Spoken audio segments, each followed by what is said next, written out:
T'es-tu déjà demandé pourquoi certaines portes restent fermées? Peu importe à quel point tu frappes fort, et si le retard n'était pas un refus, mais une préparation. L'histoire d'Elias.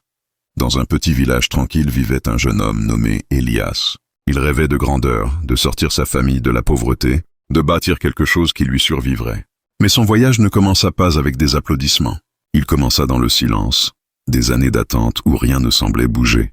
Elias travaillait sans relâche son art, la sculpture sur bois. Chaque matin, il transformait des blocs de bois en meubles, espérant voir arriver des clients. Mais jour après jour, personne ne remarquait son travail. Les autres se moquèrent de lui. Pourquoi perds-tu ta vie? Va chercher un vrai travail. Il voyait ses amis réussir rapidement dans les affaires, gagner de l'argent, être reconnu, tandis que lui luttait pour vendre ne serait-ce qu'une seule chaise. Son cœur s'alourdissait. Il priait. Seigneur, pourquoi pas moi? Pourquoi dois-je attendre pendant que les autres réussissent? Les saisons passaient. Ses outils s'usaient. Ses mains portaient les marques d'un travail qui semblait inutile. Le jour du tournant. Le silence des prières sans réponse mit son âme à l'épreuve.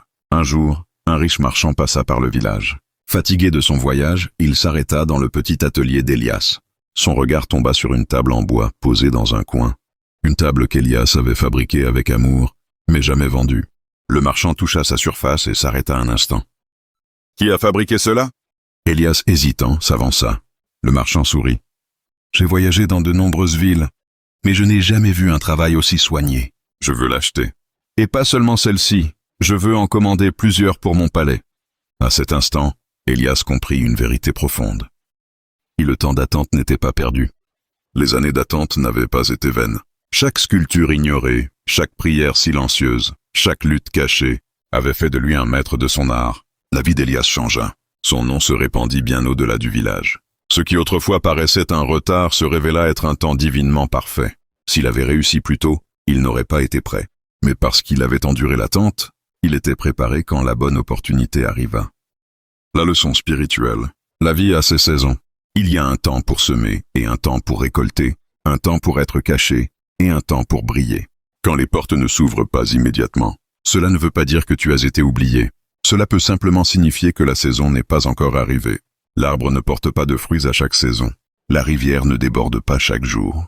Et ta vie aussi suit un rythme, réglé par la sagesse parfaite de Dieu. Alors, si tu traverses une période d'attente, ne désespère pas. Chaque moment te prépare à quelque chose de plus grand. Le jour viendra où ce qui était caché sera révélé, où ta fidélité sera récompensée, où ta patience prendra tout son sens. La vérité à retenir. Il y a un temps pour toute chose, et quand ton temps viendra, personne ne pourra l'arrêter. Si cette histoire a touché